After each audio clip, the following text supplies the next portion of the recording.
All right. What's up, guys? Today I'm going to talk about the Twin T Bandstop filter, notch filter. So Twin T means that it's built from two T-shaped RC networks in parallel. Basically, there's a low pass T and a high pass T, and the low pass T is two resistors in series and one capacitor to ground in the middle of them. It's like shaped like a TL drawing, and then there's the high pass T is two capacitors in series and one resistor to ground, and the resistor goes to the middle of the capacitors. I'm gonna show you what that looks like right now. So first, I'm gonna draw the full Twin T bandstop filter, notch filter. So this is V in.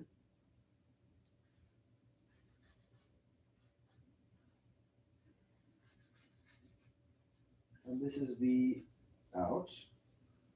And there's two resistors there. Let's say R, and let's say this makes one capacitor.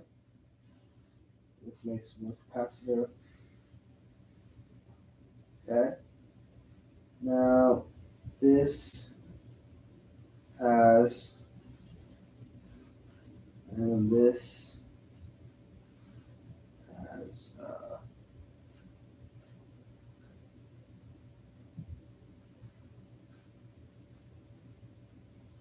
Okay, let's put the C, R, C. So as you can see, this is the Twin T. Oh, this is a ground. So this is V in, and this is V out, and there's two resistors here, and then this is a high pass filter. So just forget about this and this, and just think about this and this. That's a high pass filter. Oh, low pass filter, low pass T. Two resistors in series, one capacitor to ground. And this is a high pass T. Forget about these two resistors and I forget about this capacitor. Just think about these two capacitors and this resistor to ground. So it's these two capacitors in series and this resistor to ground. And that is the high pass T. So I can draw them separately. And they just look really simple. Like this.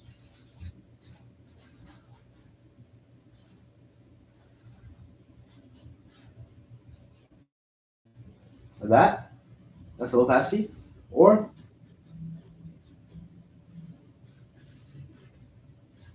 a high pass T. They both look like T's. That's why it looks like that. That's why it's called that, sorry. The core idea is that at one frequency, the signals from the two T networks have equal magnitude and are exactly 180 degrees out of phase. So that means they cancel each other. And the output ideally goes to zero, ideally. And that frequency is called a notch frequency. It's like a notch.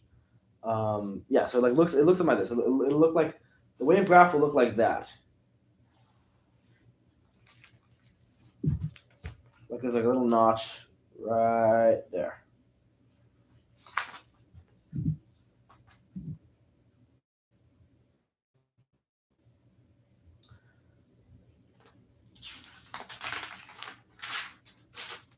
Okay, so let me go back to our bandstop filter. The full circuit, Twin T circuit. This guy right here.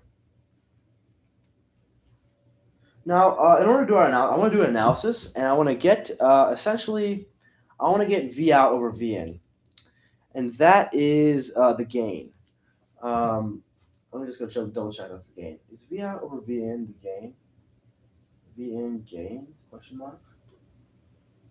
Yeah, gain is V out. What? Why is it in French? Why is it in French? So weird.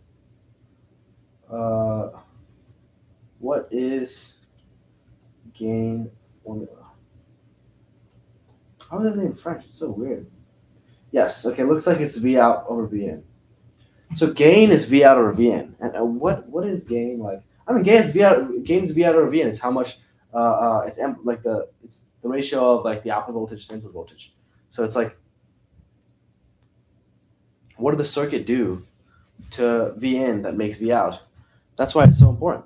The gain. Probably. Um, okay, so in order to conduct this analysis, to get the V out or V in, we're going to need to convert to the frequency domain. So everything right now is in the time domain, and I'm not really sure why, but when you convert to the frequency domain, right, everything turns into an impedance. Um, yeah, I don't know. I don't really know why, but in impedance, when you turn this whole thing into a frequency domain, so the S domain, R stays R. The impedance of this resistor is R. Impedance is apparently just fancy resistance. Um, and then, and in fact, the resistance values don't change. Like the impedance of this resistor is R. The impedance of this resistor is R. And but the impedance of this capacitor is the 1/SC. If you guys remember anything from differential equations, if you guys see differential equations, that means something. Like there's a reason for that. It's like that's like literally the that's like literally the frequency um, change thing. I mean, not frequency change. It's like the Laplace transform thing of I think it was just like, was it just S or was it just like a constant? Is it the Laplace transform a constant? I wonder. Laplace transform. We fact check here, people. Of a constant. I'm pretty sure it's like 1/S. Oh no, it's not. It's a Laplace transform table. But if the function's 1, the transform is 1/S. I mean, come on, guys. What is that? Like, there's a reason. There's got to be a reason for this. I don't know what it is. But if C is a constant, Laplace transform is C/S. Yes, I don't really know why it's like this. I took differential equations. I don't really care about it. So it's 1/SC is the impedance for each of the capacitors, but the resistors don't change. The impedance value of the resistor is just R. So we just do nodal analysis on this one V1, this one V2, and apparently on V0. And to be completely honest, I got the derivation for like the gain function V out over Vn for this bandstop filter from GPT. I don't really totally understand why it is the way it is, but it is. So I mean, I understand nodal analysis, but I don't understand why. I feel like, what? It's really hard to have serious depth of understanding. It's really hard to have serious depth of understanding. Like,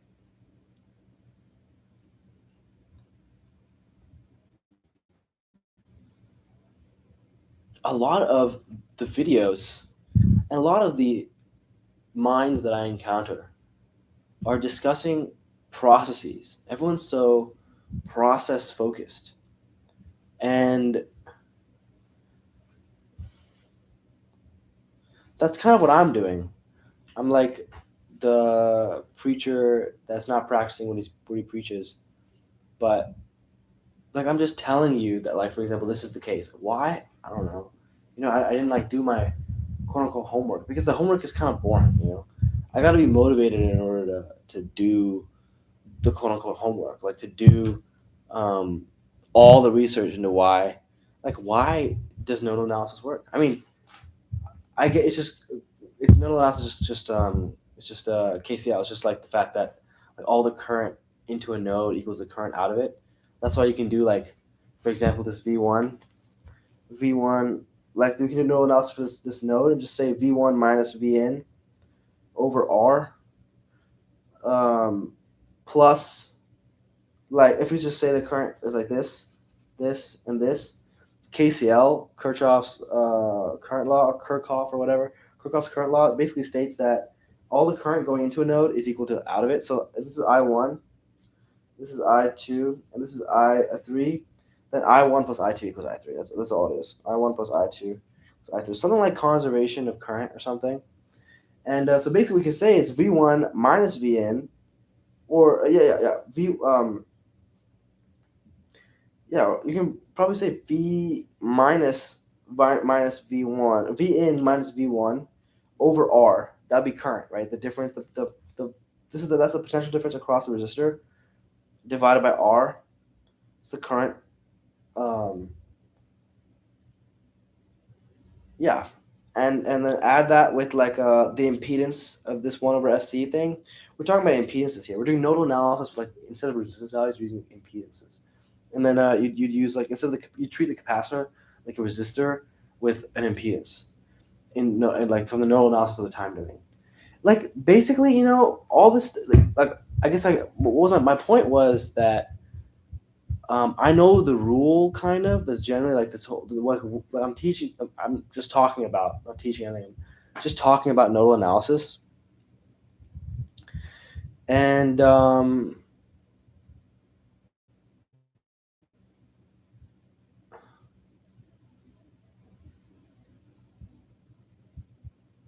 nodal analysis is like why do we do that process? Why is that process correct? Because KCL holds. Why does KCL hold? Why is it the case that all current that goes into a node is the same as what comes out of the node?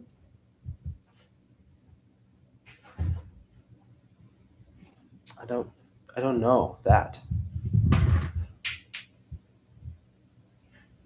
Which is what I'd like to know, when I'm speaking. I would not like to talk about even KCL without knowing. I mean, even nodal analysis without knowing. The process is just so minor. The process doesn't matter. The process doesn't matter. What really matters is this question of like why is it that all the current that goes into a node equal to what comes out of a node, to all the current that comes out of a node, And I guess GPT could answer that, but it wouldn't be like human friendly. You know what I mean? Like a human has to go and parse that output the way GPT is right now, and like make it so that it's like understandable. Like make it so that all the counterintuitive parts become intuitive.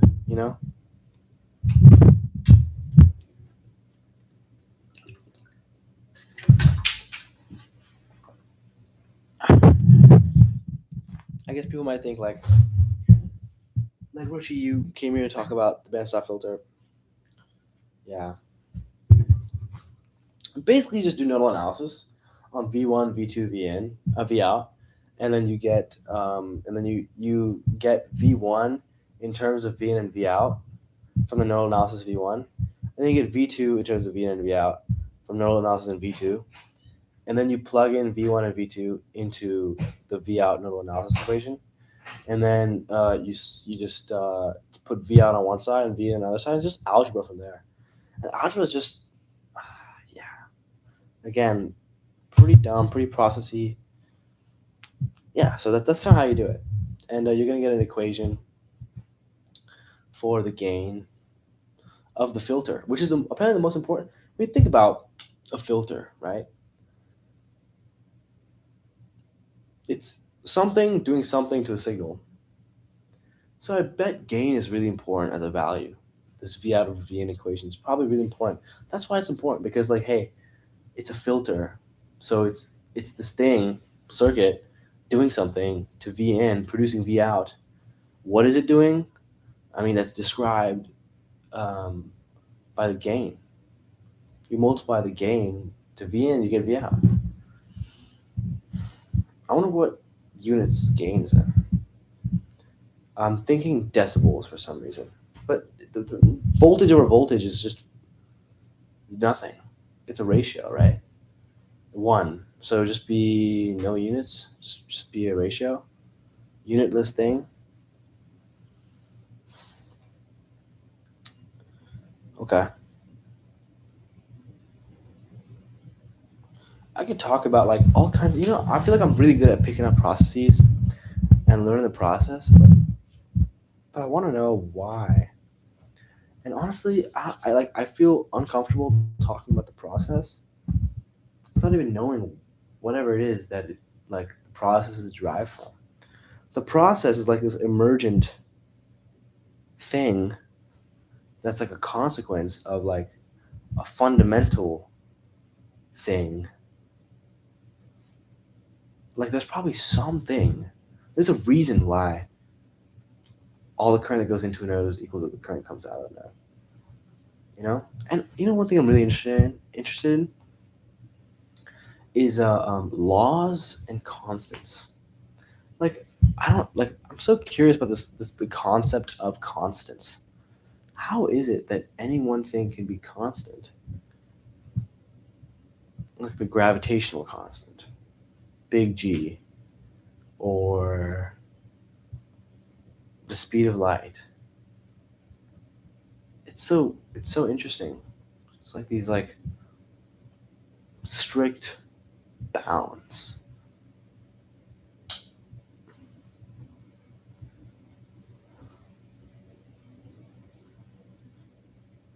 Planck's constant. Like what are these random numbers? They feel like arbitrary values. But if they changed even by a little bit, things would be very different. Which is really interesting. Which is really interesting.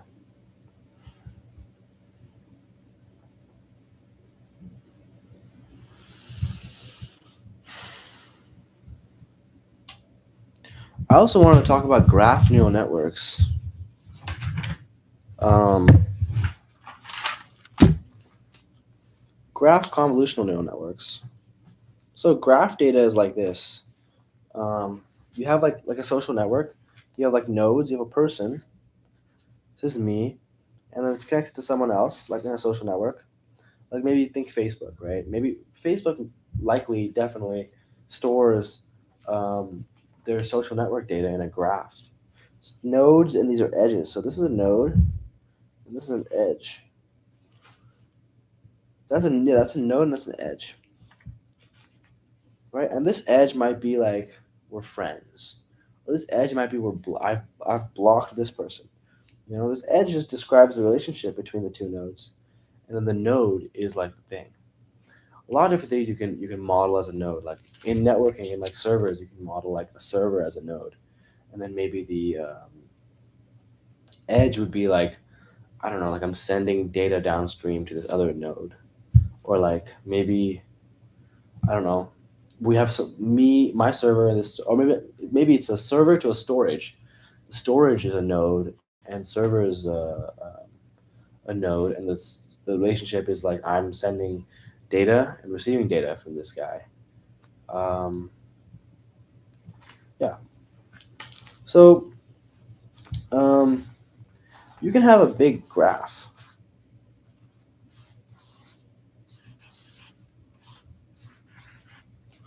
and it can look like this, and people can have multiple connections to things, and this could be your graph, and so there's neural networks that basically take graph data, and they do the two major things they do is they do link prediction,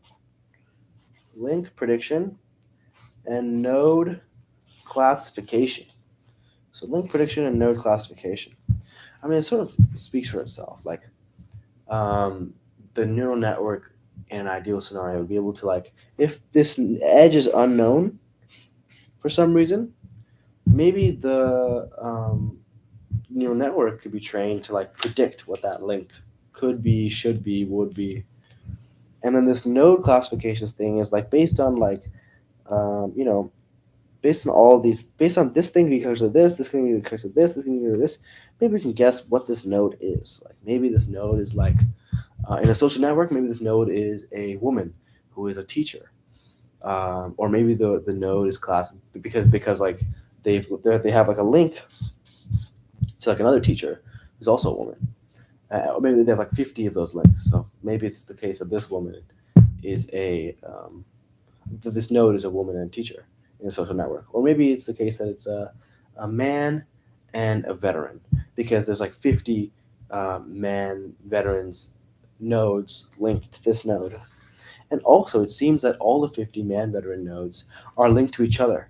So it's definitely the neural network learns that man veteran nodes are very like they link to all of each other.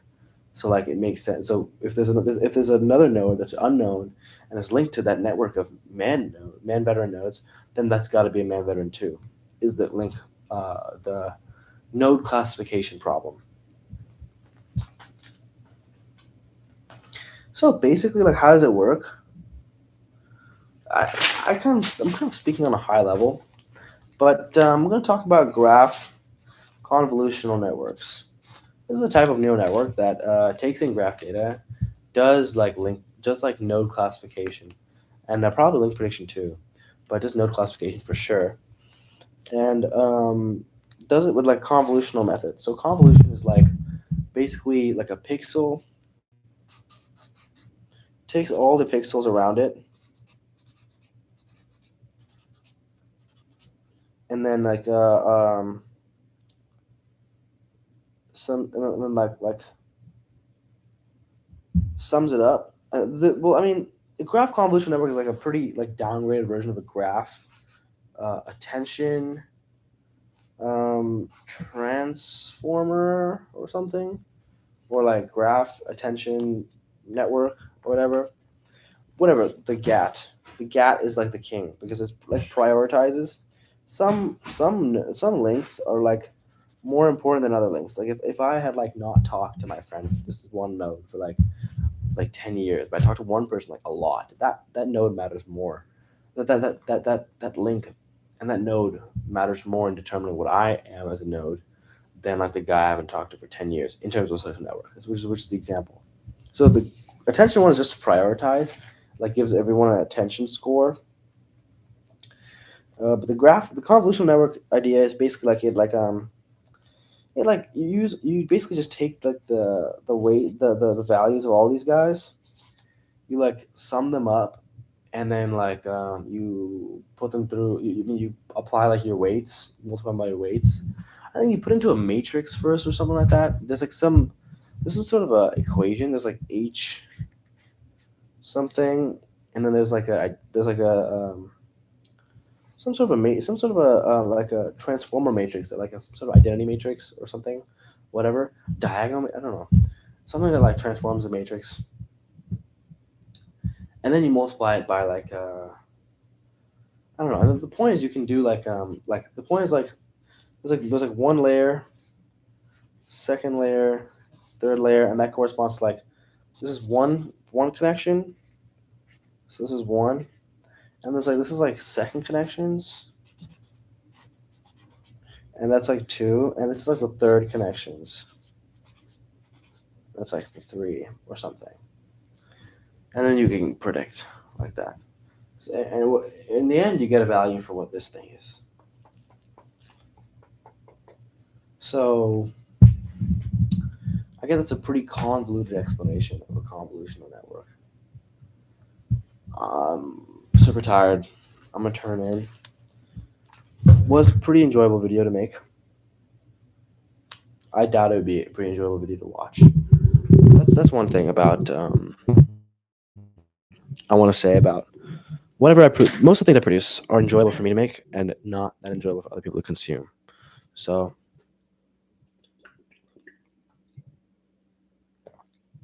like what's enjoyable for people to consume? Um, water.